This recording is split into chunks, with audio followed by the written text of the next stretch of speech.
तो पढ़ना छोड़ देते हैं और मतलब रिवीजन पे ज़्यादा फोकस करते हैं। ये वाली गलती आपको नहीं करनी। मैं इवन बहुत बच्चों को देखती हूँ कि जैसे जैसे टेस्ट पास आता है, टेस्ट के एक दिन पहले आधी से ज़्यादा क्लास गायब रहती है।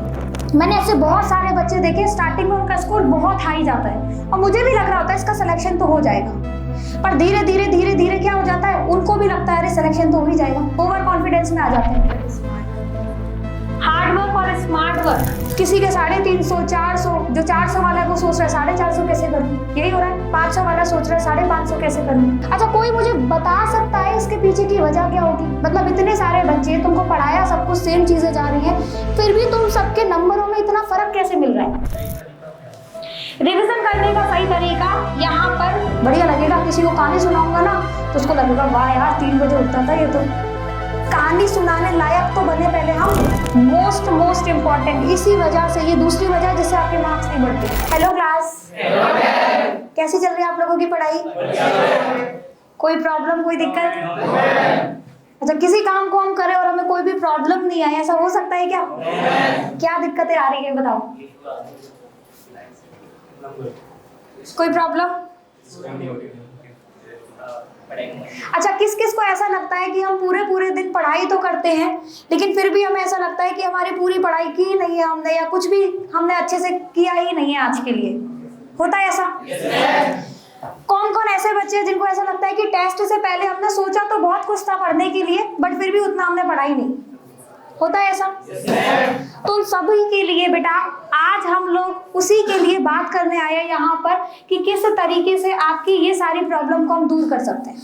ठीक है, जब मैं भी स्टूडेंट थी तो मुझे भी इस तरीके की चीजें लगती थी कि मैं पढ़ तो रही हूँ पूरे दिन बट रात में जब हम लोग एक बार कंक्लूड करते हैं तो मुझे ऐसा लगता था आज तो मैंने कुछ पढ़ा ही नहीं, और उससे फिर अगले दिन और सेम रिपीट यही चलता था कि मैं कोशिश तो कर रही हूँ कि मैं ये भी पढ़ूंगी वो भी पढ़ूंगी पर वो चीज कंप्लीट हो ही नहीं पा रही है। या टेस्ट से पहले हम सोचते हैं एनसीईआरटी पढ़ेंगे, शॉर्ट नोट्स पढ़ेंगे, क्वेश्चन भी कर लेंगे, प्रीवियस ईयर भी कर लेंगे, सब कर लेंगे, बट लास्ट में क्या देखने को मिलता है कि किया तो कुछ भी नहीं, नोट्स पढ़ ले वही बहुत है।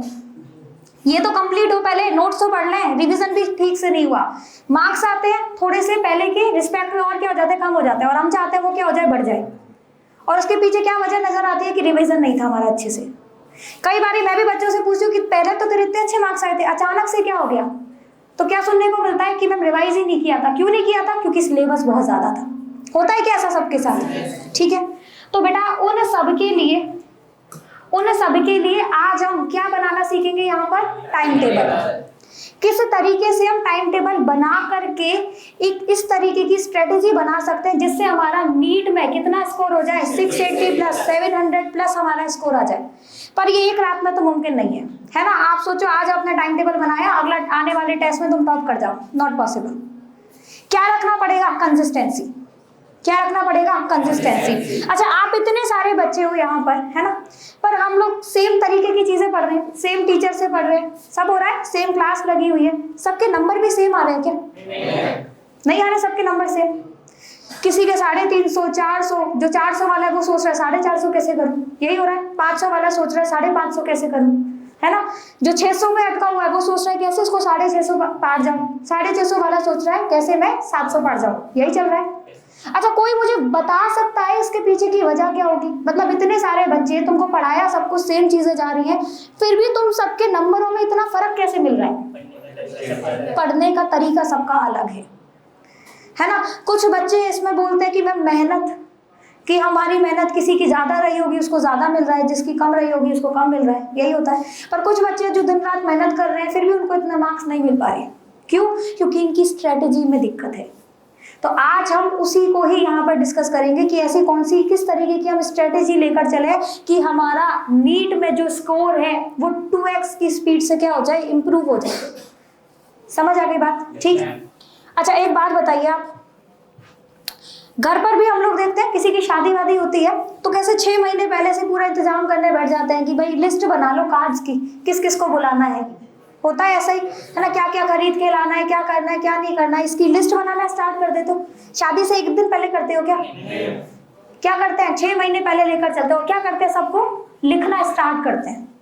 और लिखते टाइम बड़े लोग क्या बोलते हैं, हम लोग सुनते हैं तो दूर से क्या बोलते हैं वो, भाई इसको भी लिख ले कहीं कुछ रह नहीं जाए। यानी कि वो भी क्या कर रहे होते हैं, स्ट्रेटेजी तो बना रहे होते हैं ना लिख लिख कर सामान की, कि मुझे ये भी करना है, ये भी करना है, कुछ भी नहीं रह जाना चाहिए, यही होता है। तो सेम यहाँ पर भी कोई नया कॉन्सेप्ट नहीं है टाइम टेबल बनाना, ये वही पुरानी बात है जो हमारे घर पर भी होता है कि जो भी आपको काम करना है उसको सीक्वेंस में आप लिख लो, कौन सा काम किस समय तक पूरा होना चाहिए जिससे कुछ रह ना जाए। और हम अक्सर यही दिक्कत हमें आती है कि पेपर से पहले हमारा रिवीजन ही नहीं हो पाता, यही होता है ना। तो उसके लिए हम लोग अभी किसके बारे में चर्चा करेंगे? Time table.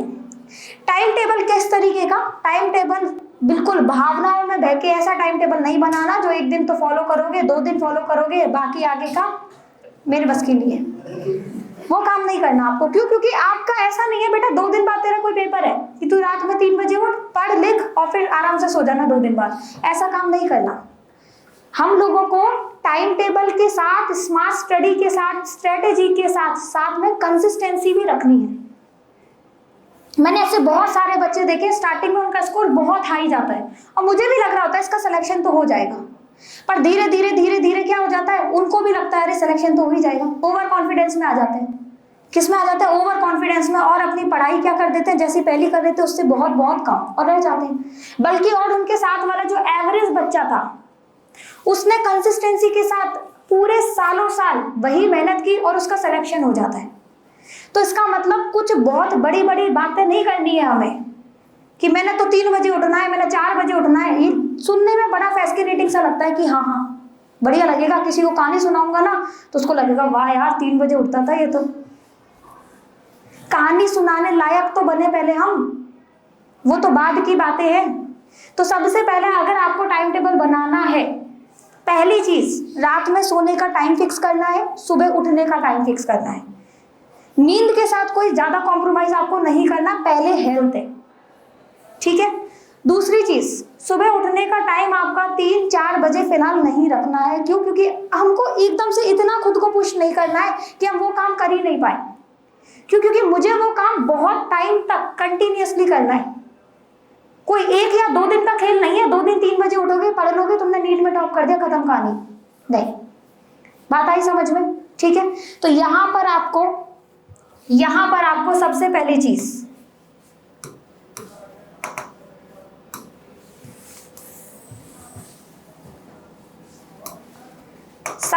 चीज नीट के लिए अगर हम बात करें या किसी भी स्टडी के लिए अगर आप बात करोगे ना बेटा, क्या बनाना स्टार्ट करना है आपको? टाइम टेबल बनाने के लिए मतलब कुछ भी नहीं कर रहे हैं हम, अपनी लाइफ में एक छोटा सा डिसिप्लिन लेके आ रहे हैं कि डिसिप्लिन के साथ आपको पढ़ना स्टार्ट करना। उसमें सबसे पहला है आपको रात में सोने का टाइम और मॉर्निंग में उठने का टाइम पहले फिक्स करना है। सबसे पहले इसको फिक्स करना है, तब जाके आप आगे बढ़ पाओगे। सबसे पहले ये आपको फिक्स कर देना है कि इतने बजे सो जाना है और इतने बजे उठ जाना है। अब क्या होता है, मेरे को उठना है 6 बजे, मान लो मैं सोच के सोई हूँ मैं 6 बजे उठूंगी, 4 बजे से अलार्म उठा रहा है, सुबह सोए लड़ाई हो रही है अलार्म के साथ कि कौन जीतेगा, और आखिर में जीत तुम्हारी हो जाती है। वो बेचारा उठाता रह जाता है, तुम सोते रह जाते हो। तुम ही तो जीते, वो तो उठाता रह गया, तुम उठे ही नहीं। तो ये लड़ाई नहीं लड़नी सुबह सुबह। एक ऐसा टाइम रखो जिसमें पूरी शिद्दत के साथ तुम खुद को वादा करके दो कि 6 बजे उठना है तो उठूंगा, अब पहला अलार्म बजते ही उठ जाओ, उसके साथ नहीं लड़ाई लड़नी, ठीक है। मैं खुद ऐसे करती थी, अगर मेरे को 6 बजे उठना होता था तो भाई स्टार्टिंग में तो कौन ही उठता, आराम से उठने वाले बच्चे थे हम भी, पर उठना है तो उठना है। और उसके बाद पहला अलार्म बजते ही एकदम से नहीं उठा जाता था। मेरा हमेशा से उल्टी गिनती 5 से 1 तक, 5 4 3 2 1 होते ही खड़े हो जाओ। 2 सेकंड का आलस होता है, इससे ज्यादा नहीं, समझे। तो पहली अगर आपने जिस टाइम सोचा है उठने का उसी टाइम अगर उठ गए तो पहली लड़ाई तो तुम जीत चुके हो। याद रखना, मॉर्निंग का तुमने जो टाइम टेबल बनाया है अगर वो फॉलो किया है तभी जाकर के आपका पूरे दिन का टाइम टेबल फॉलो होगा और आपको अच्छा भी लगेगा। डिसिप्लिन बनाने में बहुत समय लगता है, तोड़ने में ज्यादा समय नहीं लगता। आपने 2 दिन डिसिप्लिन में नहीं रहे, आपको मजा आने लगेगा, बस। कौन सा डिसिप्लिन? मैंने थोड़ी बनाया था टाइम टेबल, समझ आई बात? ठीक है। तो सबसे पहले सोने और उठने का टाइम आपको फिक्स करना है, और उसमें भी किस तरीके से, मॉर्निंग में 6 बजे उठोगे तो 6 का ही अलार्म लगाओगे और उठ जाओगे, ठीक है। उतनी बात क्लियर है। अब आगे बढ़ते हैं टाइम टेबल के लिए। किस तरीके से, मैं यहाँ पर आप लोगों को दोनों ही तरीके की बात यहाँ करूंगी। पहले उन बच्चों के लिए जिनकी कोचिंग का टाइम मॉर्निंग में होता है, फिर उन बच्चों के लिए जिनकी कोचिंग का टाइम इवनिंग में होता है। ठीक है, दोनों के लिए एक बार बात कर लेते हैं। सबसे पहले देख लेते हैं एक बार, चलो इवनिंग वालों का ही देख लेते हैं,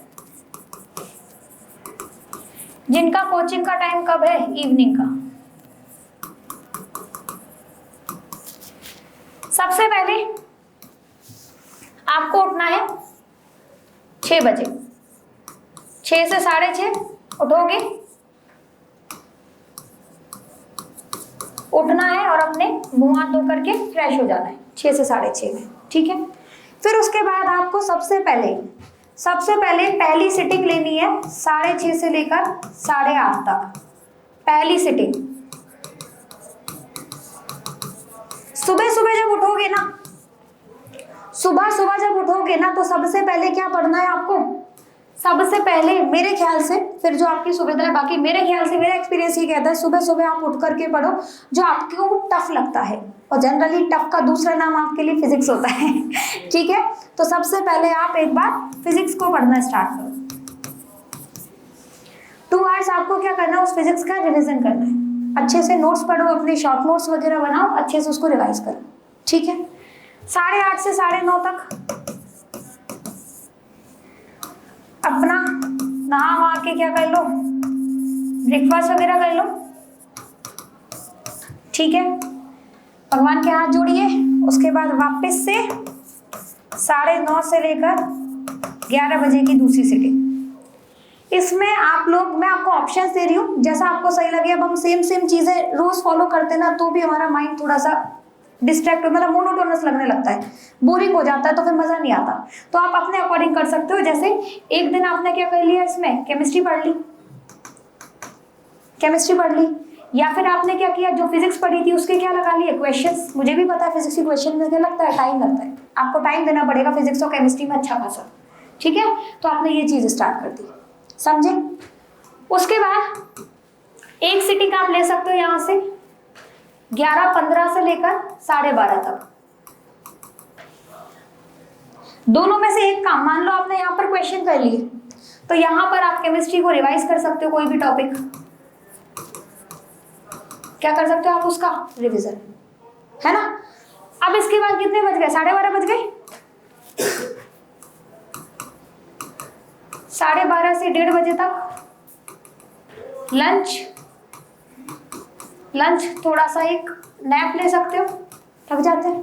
ठीक है, और इसके बाद 1:30 बजे से आप 2:30 बजे तक एक सिटिंग और ले लेना, जिसमें आप बिफोर कोचिंग जो आपको सुविधा लगे वो आप रिवाइज कर सकते हो। कोचिंग से पहले वो आप रिवाइज कर लो, अपने नोट्स वगैरह कुछ भी रिवीजन कर सकते हो, या फिर आप बायो पढ़ सकते हो इस टाइम पर। ठीक है, बायो वगैरह का रिवीजन, या कोचिंग से पहले कोई आपको काम दिया हुआ है उस तरीके का काम, है ना। 2:30 बजे से 4 बजे से आपकी कोचिंग का टाइम स्टार्ट होता है, तो इसके बाद आप आओगे, तैयार होगे, सोना वोना है वो कर सकते हो। 4 से लेकर 8 तक आप कहाँ रहते हो, कोचिंग में। ठीक है, ये आपका कोचिंग टाइम है। मान लो कुछ बच्चे 8 बजे घर पहुंचते हैं, कुछ 9 बजे घर पहुंचते हैं। अपना डिनर वगैरह करने के बाद एक फैमिली में थोड़ी सी बातें करने के बाद, उसके बाद आपको बहुत ज्यादा नहीं, यहाँ पर सिंपली 9:30 से लगभग 10:30 तक क्या करना है, नोट्स का रिवीजन। और वो भी कौन से नोट्स हो गए आपके, जो कोचिंग में आपको पढ़ाया था। और इवन आप मॉर्निंग पर उठ के भी जो आपका यहाँ पर रिवीजन बचा है उसको यहाँ पर कंटिन्यू कर सकते हो। मतलब कहने का क्या है कि ये मैंने, इसका मतलब नहीं है ये पत्थर की लकीर हो गई, इसको ही फॉलो करना है, ऐसा नहीं है। हर बच्चे की कहानी अलग होती है ना। मैंने जस्ट आपको टाइम दिया है, ठीक है। अब इसमें देखो आप, इसके बाद 10:30 से लेकर मोस्ट, मतलब मैं तो मानती हूँ कि ये आपके पूरे दिन का सबसे इम्पोर्टेंट है, सबसे इम्पोर्टेंट है ये। क्यों? क्योंकि इस दिन आप क्या करोगे कि आपको अगले दिन क्या पढ़ना है, नेक्स्ट मॉर्निंग आपको पढ़ना क्या है, मोस्ट इम्पोर्टेंट। अगर आपने ये काम नहीं किया और आप इस चीज में आलस कर गए ना, तो आपका अगला दिन अच्छा नहीं होने वाला। इस बात को मैं गारंटी के साथ कह सकती हूँ। अगर आप रात में ये सोच के नहीं सोए हो कि सुबह उठ के तुम्हें पढ़ना क्या है, तो पहली लड़ाई तो अलार्म से और दूसरी खुद से लड़ोगे फिर कि क्या पढूं। फिर पहले खोलोगे बायो, फिर फिजिक्स, फिर केमिस्ट्री, यार इसमें तो मजा ही नहीं आ रहा, इसमें भी मजा नहीं आ रहा, इसको पढ़ लेता हूँ, ये चलेगा। अगर आपने एक रात पहले सोचा हुआ है कि आपको पढ़ना क्या है, तो आप सुबह उठ के सीधे कॉपी खोल के उसी को ही पढ़ोगे और उसके बाद गुड नाइट। ठीक है, ये नॉर्मल था, ये नॉर्मली हमारा कोचिंग में जो भी सिलेबस चल रहा है उसके अकॉर्डिंग। यहां पर मान लो आपका कोई टेस्ट आने वाला है, मान लो आपका कोई टेस्ट आने वाला है, तो आप इसको किस तरीके से लोगे कि अब यहाँ पर जो पहली सिटिंग में फिजिक्स पढ़ रहे हो वो किसकी, टेस्ट में आने वाले की। ठीक है, क्वेश्चंस आपने यहाँ पर अच्छा खासा टाइम है हमारे पास, यहाँ पर भी आप किसका, टेस्ट के अकॉर्डिंग। पर कोचिंग वाले साथ में जो भी कोचिंग में आपको पढ़ाया जा रहा है उसका रिवीजन आपको आपके अकॉर्डिंग करना ही करना है। समझ आई बात। अब यहाँ देखना एक बार कितना टाइम हम पढ़ रहे हैं, कितने घंटे हो गए, ये कितने घंटे हो गए, 1.5 घंटे। ये कितना हो गया, इसको लगभग हम चलो 1.5 घंटे मान लेते हैं या 1 घंटे मान लेते हैं। ठीक है, इसके बाद फिर से कितना हो गया, 1 आवर, फिर से कितना हो गया, 1 आवर, 1 2 3 4 5 6 और 7 घंटे लगभग। ये हो गया ना 1.5 और वो आधा, लगभग 7 घंटे हमने लिखा है। तुमने अगर इतना भी इफेक्टिवली पढ़ लिया ना, कहीं भी नहीं जाने वाला तुम्हारा जो स्कोर है वो मैं गारंटी के साथ कह सकती हूँ बढ़ेगा ही बढ़ेगा। ये मैंने फिर से टाइम टेबल बनाया बेटा, हर बच्चे की अलग कहानी है बिल्कुल। यहाँ पर आप इसके अकॉर्डिंग, ये मैंने केवल और केवल आपको आइडिया दिया है, हमें समझ ही नहीं आता हम कहाँ से स्टार्ट करें कहाँ खत्म करें।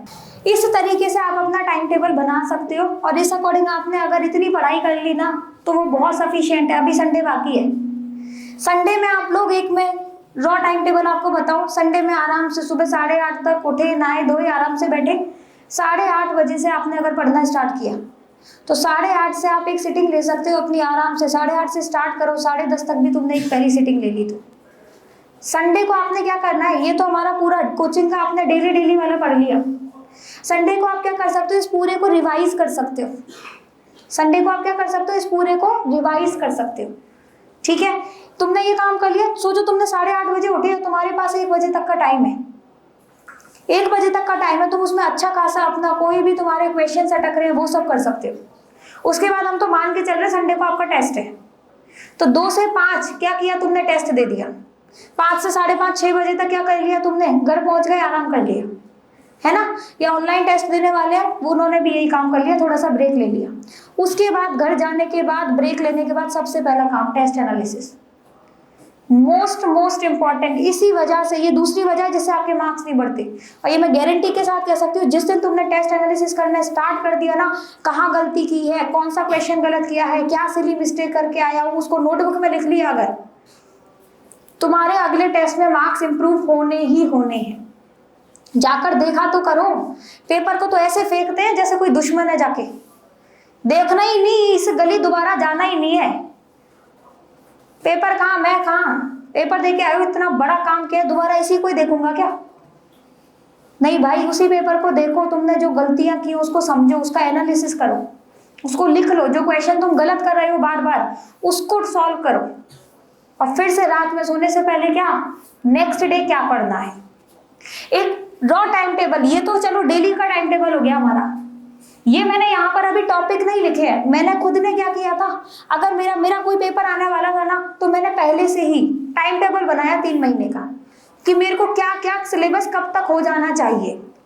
और ये बात मैं बिल्कुल मानती हूँ क्योंकि मैंने भी पेपर दिए हैं, मैंने भी उनको पास किया है, तो मैं ये चीज बिल्कुल मानती हूँ कि आप जो टाइम टेबल बनाओगे ऐसा जरूरी नहीं वो 100% फॉलो होगा, इवन नहीं होगा, पर जो चीजें आपने लिखी है ना उसमें जब आप खुद से चेंजेस करोगे, अच्छा आज ये रह गया, उसको नेक्स्ट टाइम टेबल में अपने इंक्लूड करो।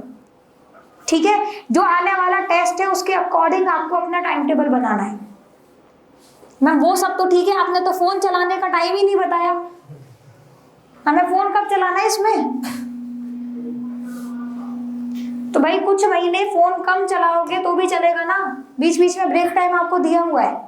लेकिन अगर पढ़ाई कर रहे हो तो बिल्कुल शिद्दत के साथ करना है। यहाँ पर जितने आवर्स लिखे हुए हैं उतने घंटे कम से कम, ठीक है। अभी से दोबारा मैं बोल रही हूँ, आप जितना ज्यादा टाइम टेबल बना के पढ़ोगे, और टाइम टेबल में भी दो मोस्ट इंपॉर्टेंट बातें, पहला सुबह उठने का सोने का टाइम फिक्स करो। कुछ ही हो जाए तुमने सोना ही है 11:15 बजे जाके, एक दिन 2 दिन 3 दिन दिक्कत आएगी, चौथे दिन अपने आप नींद आ जाएगी, पर उस दिक्कत में फोन मत उठा लेना, सबसे बड़ा दुश्मन है वो। कब 1 2 3 पता चली सुबह हो गई, अलार्म से पहले उठ रहे हुए। ये सीरियसली बात कर रही हूं मैं, ये आपको नहीं करना। और दूसरी मेजर प्रॉब्लम यहाँ पर, दूसरी मेजर प्रॉब्लम ये कि सब कर लिया, इसको नहीं भी करेंगे क्या होगा, सुबह बहुत दिक्कत आ जाएगी, आपको पता ही नहीं आपको स्टार्टिंग कहाँ से करनी है। रात को जैसे खाना खाना बहुत इंपॉर्टेंट है, वैसे ये काम कि आपको अगली सुबह उठ करके क्या करना है वो बहुत बहुत इंपॉर्टेंट है। समझ आ गई बात? ये 2 चीजें क्लियर रहती बात, ठीक है। इस तरीके से अगर आप फॉलो करोगे, बाकी कोई भी दिक्कत हो अपने टीचर्स के साथ आप कंसल्ट करो, पर टाइम टेबल बनाकर ही पढ़ना है, ठीक है। ये लिखा पढ़ी करके जब आप लिखना चीजों को स्टार्ट करते हो ना बेटा, बहुत इफेक्टिवली होती है वो चीजें। समझ आ गई बात? अब आपके पास टाइम नहीं है कि अब ये नहीं करना टाइम टेबल, भाई देख मैंने तो क्या टाइम टेबल बनाया है, मैं तो 3 बजे उठने वाला हूँ कल, ऐसा कुछ भी नहीं करना है। अब मेहनत करो और पूरी खामोशी के साथ, शोर तुम्हें नहीं मचाना, शोर तुम्हारे रिजल्ट को मचाना है। मेहनत खामोशी के साथ, अपना चुपचाप लगे रहो, बिल्कुल किसी से कोई ज्यादा डिस्कशन करने की इस बारे में जरूरत नहीं है। टाइम टेबल बनाओ, खूब बढ़िया पढ़ो, मार्क्स इंप्रूव करो, टीचर्स के साथ अपना मिलो, उनसे पूछो और कैसे इंप्रूवमेंट हम कर सकते हैं। तुमको चिल्ला चिल्ला के नहीं बताना है। और टाइम टेबल ऐसा मत बनाना अरे इसको सुनाने में बहुत मजा आएगा जब मेरा सिलेक्शन हो जाएगा, पता चली सिलेक्शन ही रोक दे वो टाइम टेबल तुम्हारा। टाइम टेबल ऐसा बनाना है जो अपनी सुविधा के अनुसार हो, जो तुम्हें लगता हो मैं इसको कर ही लूंगा, मुझे पता है। आ गई बात समझ में? अब कुछ बच्चे ऐसे जिनका हम क्या मान के चल रहे हैं, मॉर्निंग में क्लास है, कोचिंग टाइम क्या है उनका मॉर्निंग में, मॉर्निंग उनका 8 से 1 क्या है कोचिंग टाइम।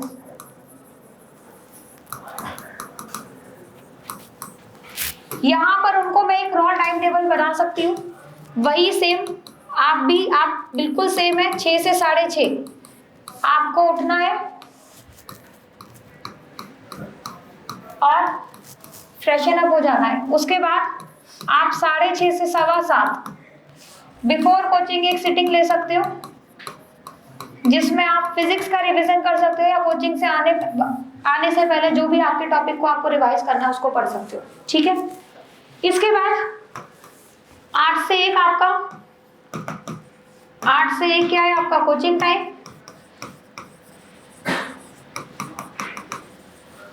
2 बजे से 1 के बाद आप आए, लंच वंच किया, थोड़ा सा सोए। 2 से 5 की पहली सिटिंग, मतलब एक बड़ी सिटिंग। 2 से 5 में आप क्वेश्चन वगैरह कर सकते हो, रिवीजन। 2 से 5 में बहुत लंबा टाइम है, अब ये खुद डिवाइड कर लेना, 3 घंटे लगातार नहीं, और 3 घंटे केवल एक चीज, आपको अगर मजा आ रहा है तो ठीक है, अदरवाइज आप इसमें 2 घंटे का, जैसे आपने क्या किया 1.5 घंटे रिवाइज कर लिया या 1 घंटे रिवाइज कर लिया थ्योरी को, बाकी के 2 घंटे किसमें दिए, क्वेश्चन प्रैक्टिस में।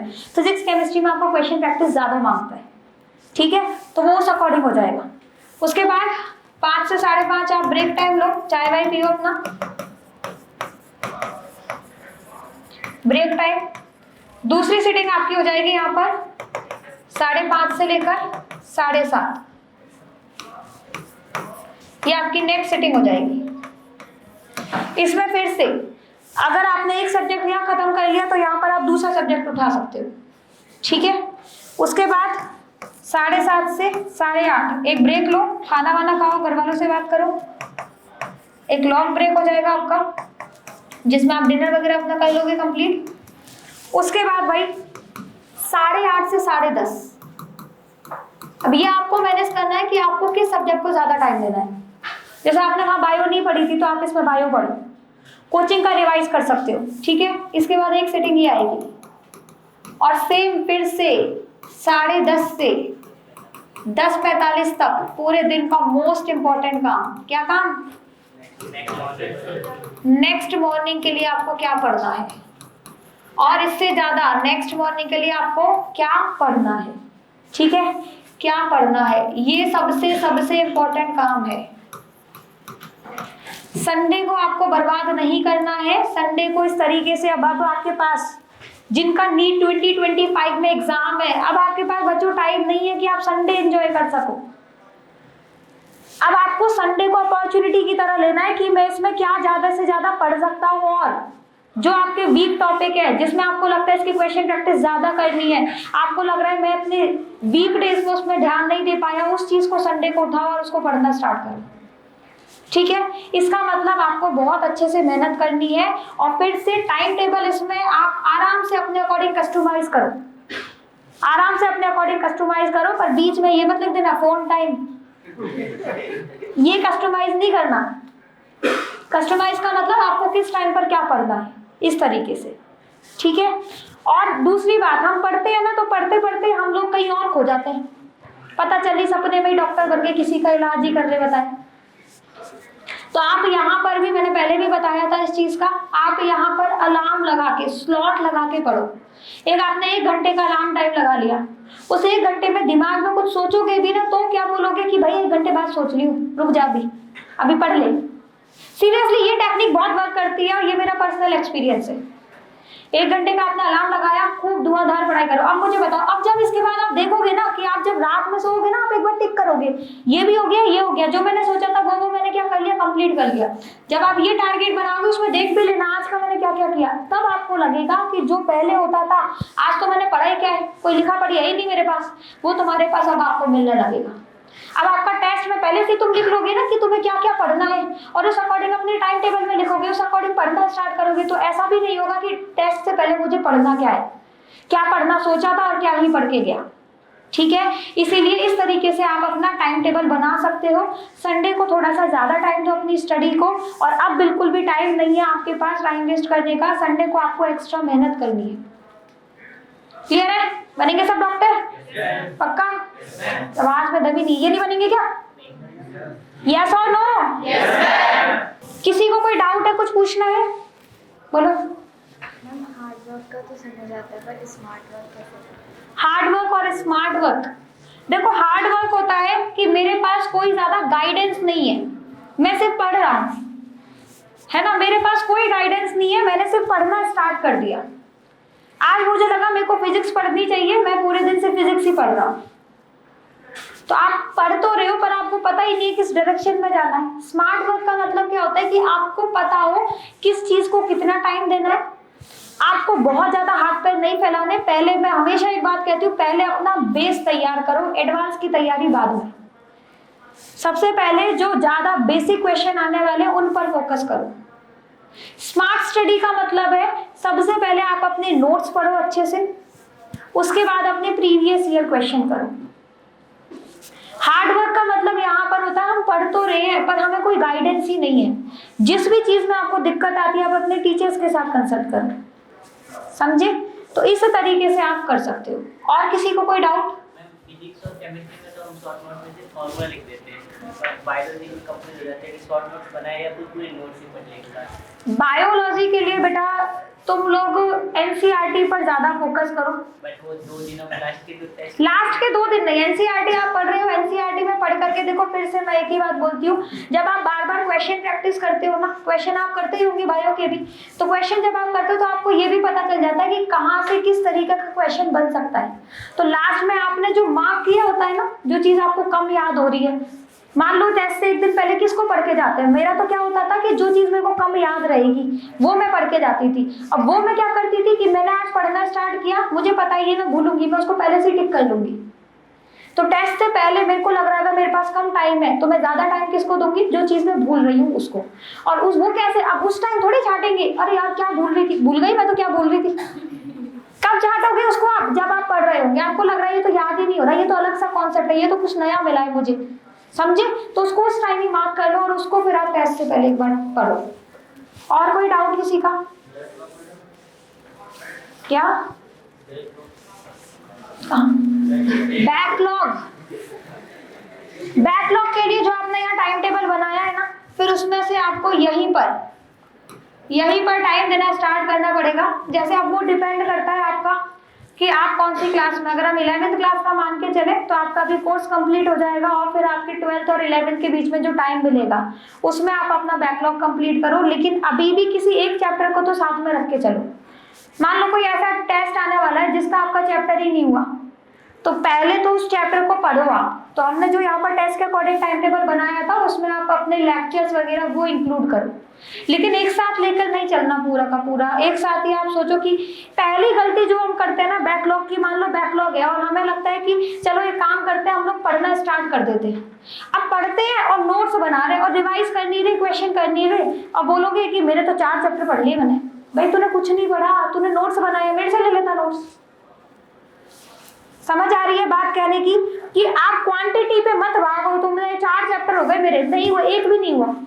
अगर तुमने उस चीज को पढ़ के उसके क्वेश्चन नहीं किए, तुमने वो चैप्टर याद नहीं किया, तो जो आज स्थिति थी बैकलॉग से पहले स्थिति थी वो समान है।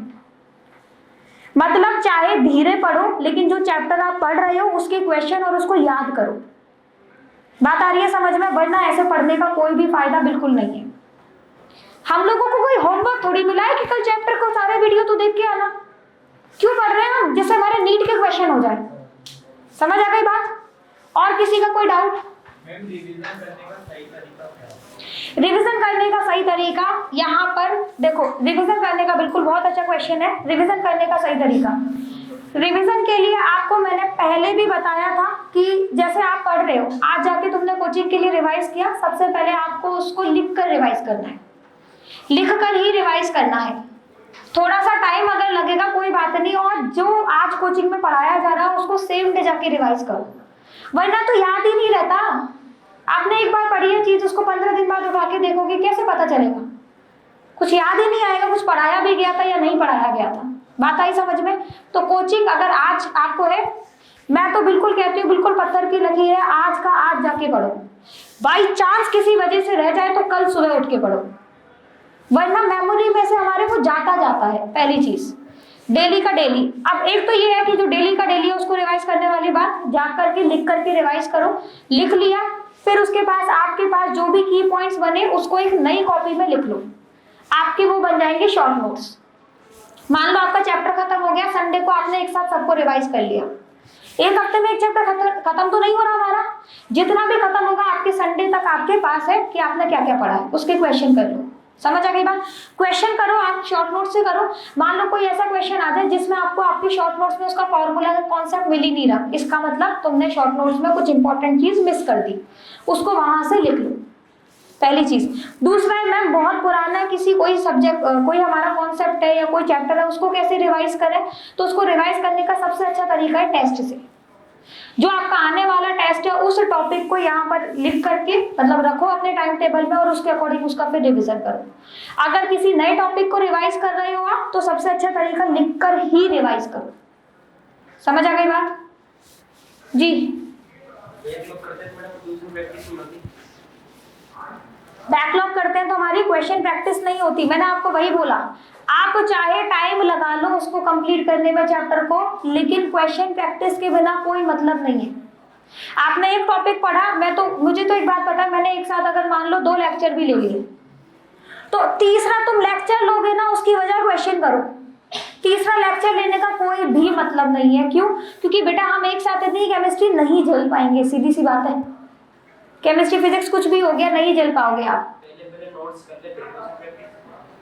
पूरे चैप्टर का एक साथ क्वेश्चन प्रैक्टिस मत उठाना। हम लोग क्लास में पढ़ते हैं, जैसे आपने 2 टॉपिक पढ़े आज, फिर मैंने बता दिया कि अब तुम इसके क्वेश्चन कर सकते हो, तुमने क्वेश्चन देखे, तुम क्या होता है फिर तुम्हारी ना उसके साथ कनेक्टिविटी बनने लग जाती है। आप पूरा चैप्टर कथा की तरह पढ़ोगे, फिर नोट्स उठा के उसके क्या करोगे, क्वेश्चन करना स्टार्ट करोगे, भूल जाओगे पहला वाला। ये सही तरीका नहीं है। आप 2 लेक्चर लो, 3 लेक्चर लो, मतलब डेली एक साथ तीनों नहीं, उसके बाद आप क्वेश्चन प्रैक्टिस करो। पहले जो क्वेश्चन आपको क्लास के टाइम पे करवाए जा रहे हैं उसको भी करो दोबारा से।